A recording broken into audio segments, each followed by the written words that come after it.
सो hi everyone, अब जो chapter हम लोग कवर करने वाले हैं, this is gonna be your deep water written by William Douglas. ये आपका फ्लेमिंगो बुक का 3rd चैप्टर है। वन शॉट इसका मैं प्रोवाइड कर रही हूँ आप लोगों को, जिसमें आप लोगों को कुछ मैं वर्ड्स हाईलाइट करके दूंगी बैकग्राउंड में, जो आपके की पॉइंटर्स की तरह काम करेंगे। प्लस इसके character sketch, central idea, theme और सबसे इंपॉर्टेंट कुछ इंपॉर्टेंट ऐसे क्वेश्चंस जो कि की पॉइंटर्स के साथ मैंने दिए हैं, तो उसे ज़रूर से ज़रूर वॉच करिएगा। और आफ्टर द वीडियो मुझे ये ज़रूर बताइएगा कि आपने इस वीडियो में नया क्या लर्न किया, या what was new for you, या व्हाट वाज समथिंग जो आउट ऑफ द बॉक्स था, आपने नहीं पढ़ा था। Now let me just start ahead with this. सबसे पहले हम इसके बैकग्राउंड के बारे में जान लेते हैं। देखो, ये जो स्टोरी है ऑब्वियसली एक छोटा सा एक्सर्प्ट है, आप एक्सर्प्ट भी बोल सकते हो उसको, या फिर एक्सट्रैक्ट भी बोल सकते हो, ठीक है ना। ये एक बुक से लिया गया है जिसका नाम है मेंस एंड माउंटेन्स। तो वो आपका यहाँ पर पॉइंटर लिखा हुआ है कि ये ऑटोबायोग्राफी है ऑथर की, ठीक है ना। ऑटोबायोग्राफी का मतलब क्या होता है? ऑटो का मतलब सेल्फ, बायो का मतलब लाइफ, ग्राफी का मतलब समथिंग रिटन। सो ये ऑटोबायोग्राफी है विलियम डगलस की, जिसका नाम है मेंस एंड माउंटेन्स। ना इसमें आपको किस चीज़ के बारे में बताया गया है? फियर ऑफ वाटर के बारे में। और सबसे बड़ी चीज़, इस वाटर के फियर को आप ओवरकम कैसे कर सकते हो। सो विलियम डगलस ने यहाँ पर फुल ऑफ डिटर्मिनेशन और कंसिस्टेंसी के साथ मेहनत करके, दृढ़ निश्चय करके फियर ऑफ वाटर को ओवरकम किया है, right. So he conquered it, उन्होंने फियर ऑफ वाटर को कॉन्कर्ड किया by determination and will power. और ये चीज़ है कि अगर आप अपनी लाइफ में कुछ करना चाहते हो तो बिना डिटर्मिनेशन और विल पावर के आप नहीं कर सकते ना। अब यहाँ पर आपको बताया गया है उनके साथ वो 2 हादसे जिसकी वजह से उन्हें फियर ऑफ वाटर या हाइड्रोफोबिया हो गया। एक तो बचपन का था जब वो 3 से 4 साल के थे, और फिर वो 11-12 की उम्र के होंगे तब YMCA पूल पर उनके साथ एक हादसा हुआ। तो उस हादसे के की पॉइंटर्स मैं आपको यहाँ पे बता देती हूँ। जब वो छोटे से बच्चे थे, लगभग 3 या 4 साल के रहे होंगे, ठीक है ना, वो अपने पापा के साथ गए थे कैलिफोर्निया के बीच पर, राइट। और वहाँ पर उनको एक वेव ने क्या कर दिया था? नॉक डाउन कर दिया था। सो आप ये लिख सकते हो, he would get scared by the might of the huge wave. So ये लाइन बहुत इंपॉर्टेंट है। वो एक बहुत बड़ी सी वेव से क्या थे? डर गए थे। उन्हें ऐसा लग रहा था कि वो पानी के नीचे दब गए हैं, ठीक है ना, और अब वो मर जाएंगे, वो नहीं बच पाएंगे, उन्हें सफोकेशन हो रहा था। हालांकि उनके पापा हंस रहे थे कि एक छोटी सी लहर से डर गया, बट उनके लिए बहुत ही हॉरिफाइंग मोमेंट था, राइट। तो शायद तभी से ही इनके सबकॉन्शियस माइंड में ये डर बैठ गया था। अच्छा, इसके बाद अगर आप देखेंगे तो ये तो एक था पहला इंसिडेंट जिसकी वजह से इन्हें एवर्जन यानी कि डिसलाइक ऑफ वाटर हुआ। फिर कुछ साल बाद इन्होंने सोचा कि नहीं, मैं स्विमिंग सीखता हूँ, मुझे स्विमिंग लर्न करनी चाहिए। तो ये याकिमा रिवर पे नहीं गए, लेकिन इनकी मम्मी ने इनको सजेस्ट किया था, क्योंकि वो बहुत गहरी है, तो इट विल बी बेटर कि आप किसी ऐसी जगह पर स्विम करो जहाँ पर एटलीस्ट आप सेफ हो। तो ये YMCA पूल, जिसका नाम है यंग्स मेंस क्रिश्चियन एसोसिएशन, ये उस पूल पर जाते हैं, वहाँ पर ये स्विमिंग सीखते हैं, जो कि अगर आप शैलो एंड से देखोगे तो 3 ही था, और अगर आप थोड़ा सा डीप एंड पे जाकर के देखोगे तो इट वाज 9 फीट। तो यहाँ पे इन्होंने सोचा कि ये धीरे धीरे स्विमिंग सीखेंगे।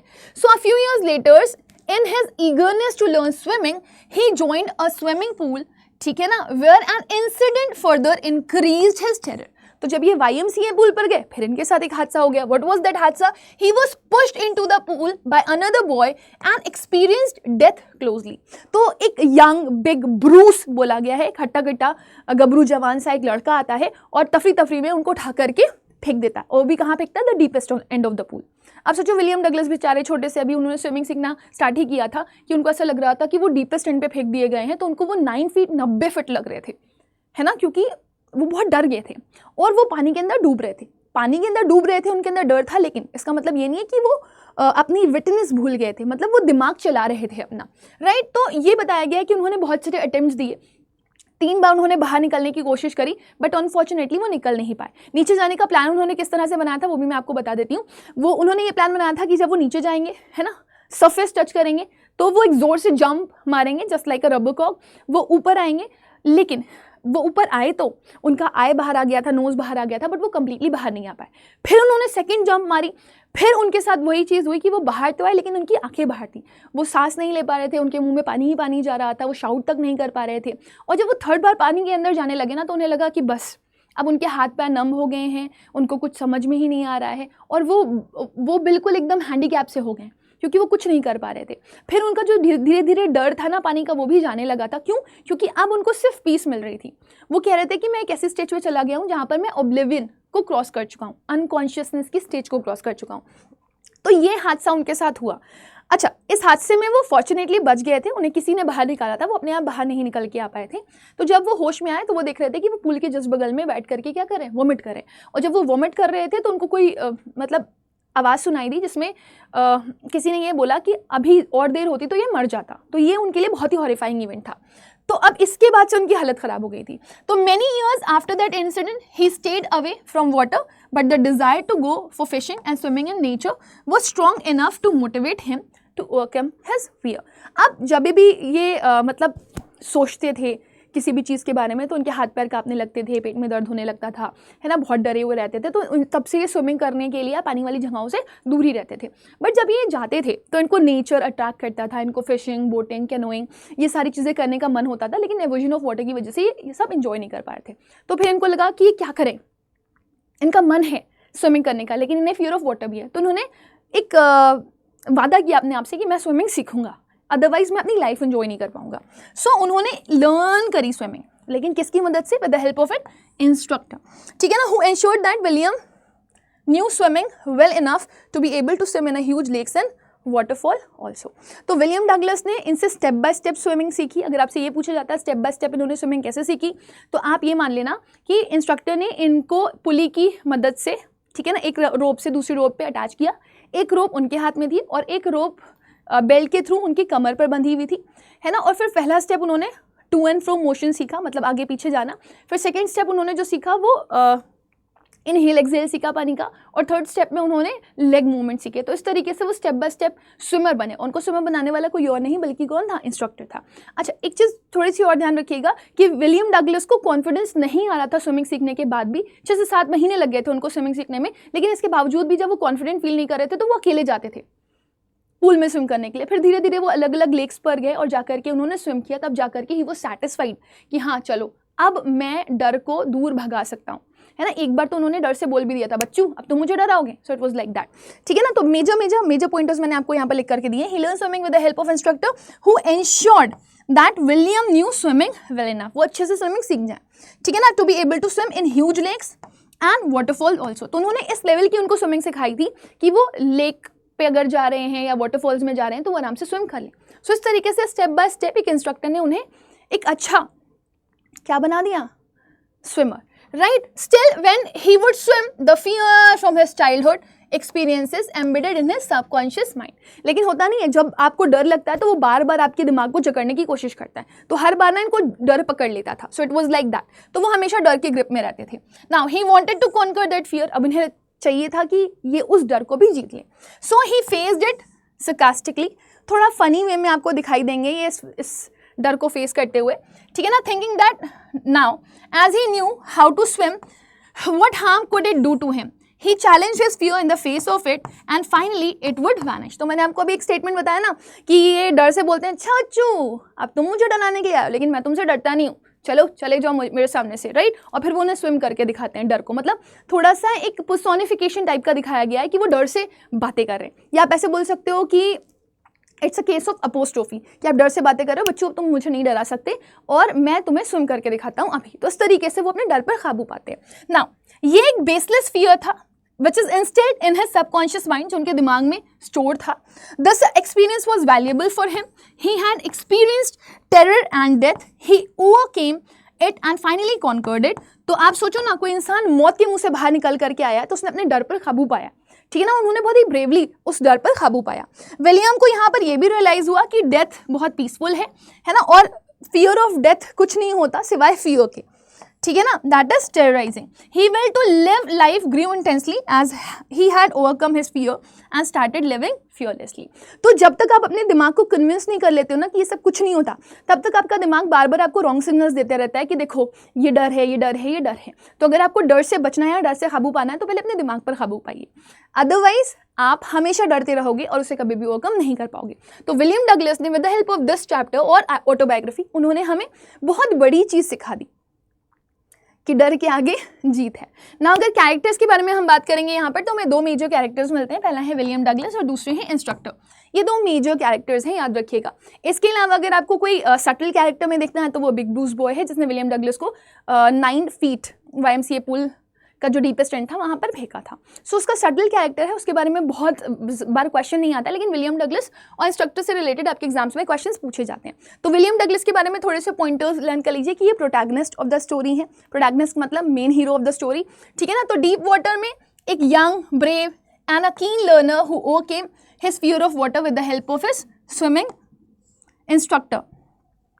दिखाया गया है किसको? विलियम डगलस को। तो विलियम डगलस बचपन में बहुत दुबले पतले से थे, है ना, लेकिन वो बहुत टेनेशियस दिखाए गए हैं, करेजियस दिखाए गए हैं। वो एक ऐसे इंसान है जिन्होंने डर पर काबू पाया, तो हिम्मती थे तभी तो काबू पा लिया। Second, his fear of water started, उनका बचपन का डर कब स्टार्ट हुआ था? जब वो 3 साल के थे, ठीक है ना, या 4 साल के थे लगभग, ठीक है ना। फिर सेकेंड इंसिडेंट बनाओगे, फिर वो और ज़्यादा बढ़ गया जब वो 11 साल के हुए YMCA पूल के इंसिडेंट के बाद। लेकिन फिर भी he learn to swim and became a confident and brave swimmer after overcoming his fear. तो ये कुछ पॉइंटर्स हैं जो कि कैरेक्टर स्केच में आपको ड्रॉ करने हैं। फिर इसके बाद हम बात करेंगे इंस्ट्रक्टर की। तो इंस्ट्रक्टर का बहुत ही इंपॉर्टेंट रोल प्ले था। विलियम डगलस एक अच्छे स्विमर कभी ना बन पाते अगर इंस्ट्रक्टर ना होते तो, ठीक है ना। सो डिस्पाइट आपके चैप्टर में इनका कोई नाम नहीं दिया गया है, लेकिन फिर भी आपको याद रखना है कि इन्होंने एक बहुत मेजर रोल प्ले किया था, क्योंकि ये वो पर्सन थे जो बहुत एक्टिवली वर्क कर रहे थे विलियम डगलस के लिए। उन्होंने विलियम डगलस को सिखाया कि आपको कैसे स्विम करना है। दूसरी चीज़, उनके अंदर अगर पेशेंस ना होता और एनकरेज करने की हिम्मत ना होती तो शायद वो विलियम डगलस को नहीं सिखा पाते, क्योंकि डर एक ऐसी चीज़ होती है जो इंसान को कभी कुछ करने ही नहीं देती। सो इंस्ट्रक्टर को बताया गया है कि वो पेशेंट थे, ठीक है ना, और विलियम डगलस की जो एंजाइटीज़ थी उसको वो हर बार सप्रेस करने की कोशिश करते थे, ठीक है ना। और सही सबसे बड़ी चीज़, वो हमेशा उनको मोटिवेट करते रहते थे कि तुम कर सकते हो, तुम कर सकते हो, तुम कर सकते हो। और उन्होंने हर वो पॉसिबल एफर्ट किए जो छोटे छोटे से पॉइंटर्स होते हैं जिस पर उन्हें वर्क करना चाहिए था। एक डरे हुए इंसान को कैसे स्विमिंग सिखा सकते हैं वो उन्होंने किया। नेक्स्ट, जो स्टोरी है उसमें बहुत डिटेल डिस्क्रिप्शन आपको नहीं दिया गया है इंस्ट्रक्टर का, एक सटल ही दिया गया है। हाँ, आप ये बता सकते हो कि कैसे उन्होंने स्टेप बाय स्टेप इनको स्विमिंग सिखाई, तो वो एक पॉइंटर आपका इंपॉर्टेंट हो जाएगा। Now let's come for the central idea of the story. अगर सेंट्रल आइडिया आपसे पूछा जाएगा तो आप याद रखिएगा, फियर इज समथिंग जो कि बहुत ही आसानी से आप ओवरकम कर सकते हो अगर आपके अंदर डिटर्मिनेशन है, करेज है, और सबसे बड़ी चीज़ ये है कि आप उसका सामना कर सकते हो। अगर ये चीज़ें आपके अंदर होंगी तो आप किसी भी डर पर काबू पा सकते हो। फिर इसके बाद हम जाएंगे और भी इंपॉर्टेंट पार्ट पर जो बहुत ज़रूरी है, दैट इज थीम। थीम में आपको 2 पॉइंटर्स याद रखने हैं। एक तो फियर और उसको ओवरकम करना, ये पहला आपका थीम है, और दूसरा आपको याद रखना है करेज एंड पर्सनल ग्रोथ कितनी इंपॉर्टेंट होती है। So if you have to write about fear and overcoming it, तो आप याद रखिएगा सेंट्रल थीम के बारे में बात करेंगे इस स्टोरी की। तो overcoming fear, particularly the fear of water which Douglas experienced as a child and which nearly paralysed him, this has been mentioned, and how he overcame this fear, ठीक है ना, उन्होंने किस तरीके से फियर को ओवरकम किया ये भी इसमें मेंशन किया गया। तो this is the central theme. पूरी स्टोरी जो है वो विलियम डगलस के ही इर्द गिर्द नाचती है कि उनका डर क्या था और उन्होंने उस डर पे काबू पाने के लिए क्या किया। सेकेंड, करेज और पर्सनल ग्रोथ क्या होती है। देखो, जब आप डर का डटकर सामना करते हो, विल पावर को स्ट्रॉन्ग करते हो, हिम्मत रखते हो और हिम्मत के ऊपर काम करते हो, तो आप बहुत ही आसानी से अपनी पर्सनल ग्रोथ देखते हो, जैसे विलियम डगलस को यहाँ पर मिली, है ना। फियर ऑफ वाटर को साइडलाइन कर देना और उसको ओवरकम करके एक ऐसा इंसान बन जाना जो बहुत अच्छा स्विमर हो, ठीक है ना, तो वो पर्सनल ग्रोथ का ही नतीजा है। सो यहाँ पे दिखाया गया है, story also explores how Douglas confronts, यानी कि सामना करते हैं वो और उसके बाद ओवरकम करते हैं अपने चाइल्डहुड फियर को, and learning bravery and resilience in the process. और पूरे प्रोसेस में वो दृढ़ निश्चय सीखते हैं, ठीक है ना, और रेजिलियंस सीखते हैं जो बहुत ही इंपॉर्टेंट है। बहादुर होना बहुत ज़रूरी है, दृढ़ निश्चय होना बहुत ज़रूरी है। ये दोनों ही चीज़ें अगर विलियम डगलस के पास ना होती तो शायद वो कभी भी इस डर को ओवरकम ना कर पाते। नेक्स्ट पे चलेंगे हम, एक क्वेश्चन है बहुत important, how did Douglas finally get rid of the fear, ठीक है ना, ही हैड ऑफ वाटर।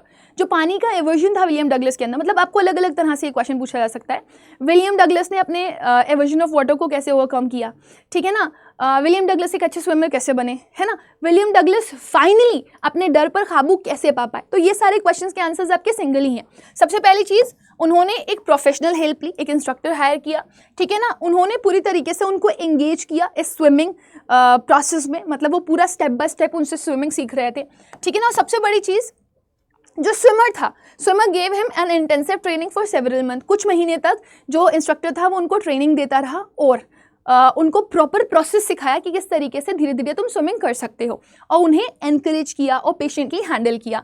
और इंश्योर करने के लिए कि विलियम डगलस अकेले स्विमिंग कर सकते हैं, इसके लिए उन्होंने उनको पूरी लेंथ ऑफ पूल पे स्विम करने के लिए बोला। सो जब तक उसको ये इंश्योर नहीं हो गया कि विलियम डगलस एक अच्छे स्विमर बन गए हैं, तब तक वो विलियम डगलस के साथ रहा, ठीक है ना। Now apart from this another question आपके एग्जाम में जो पूछा जा सकता है that is what shocking experience did Douglas have at YMCA pool, है ना, या बिग ब्रूस बॉय का क्या रोल था इस स्टोरी में, या फिर आपसे ये पूछा जा सकता है कि एक ऐसा इंसिडेंट जिसने विलियम डगलस को पूरी तरीके से हॉरिफाइड कर दिया वो कौन सा था। तो अलग अलग तरह से आपके क्वेश्चन पूछे जा सकते हैं बट बहुत इंपॉर्टेंट है। तो आप इसको कैसे लिखोगे, एक मिस एडवेंचर हुआ था उनके साथ YMCA पूल पे। अगर लेंदी क्वेश्चन आ रहा है, लॉन्ग आंसर क्वेश्चन आ रहा है तो YMCA पूल को पूरा लिख देना, यंग मेंस क्रिश्चियन एसोसिएशन, ठीक है ना। डगलस को फेंक दिया गया था कहाँ पर, deepest end of the pool में, by a big boy, big bruise boy. Bracket में लिखना चाहो तो लिख सकते हैं, मस्कुलर हट्टा खट्टा पर्सन था वो ना। वो पानी के अंदर जा रहे थे, ठीक है ना, और जब वो पानी के अंदर जा रहे थे तो वो प्लान्स तो बना रहे थे, तो उस तरीके से वो 3 बार पानी के अंदर गए लेकिन ऊपर नहीं आ पाए। फाइनली दो ही वॉज अल्टीमेटली सेव्ड, हालांकि वो बच गए थे लेकिन वो अपने आप को नहीं बचा पाए थे। अ टेरर ऑफ वाटर उनके अंदर डेवलप हो गया था, क्योंकि उन्होंने अपनी जान खुद नहीं बचाई थी तो उनके अंदर पानी का फियर अपने आप ही डेवलप हो गया था, है ना। In him as he was seen कि वो बहुत ज़्यादा पैनिक सिचुएशन में है, उनके लंग्स पूरी तरीके से पानी से भर चुके थे, उनके जो हेड था उसमें थ्रॉबिंग हो रही थी, यहाँ की नसें फड़क रही थी और ऐसे लग रहा था जैसे कि खत्म, everything is now near to end. उनके लेग्स तक सीज हो गए थे, पैरालाइज हो गए थे, और ये सारी चीज़ें उनके मन में एक परमानेंट फियर भर चुका था ऑफ वाटर, ठीक है। तो ये कुछ की पॉइंटर्स हैं जो कि आपको अच्छे से पढ़ने हैं, they are very very important. Now with this let me just end with the session. I hope कि ये सेशन सारे के सारे आप लोगों को काफ़ी बेनिफिशियल लग रहे होंगे। आफ्टर द वीडियो मुझे ये ज़रूर बताना आप लोग कि क्या आप लोग चाहते हो कि आपका जो मोस्ट इम्पॉर्टेंट क्वेश्चन है उनका सेशन लाया जाए, तो वो मुझे बताओ आप कि कब आपको चाहिए। एक स्पेसिफिक डेट मैं आपको बता देती हूँ, आपको ये 26 को चाहिए या 27 को चाहिए। अगर ये मुझे आप after the video comment section में बताते हो so will definitely come up with that. So with this let me end with the session, will meet again, तब तक के लिए bye bye, take care, God bless you all.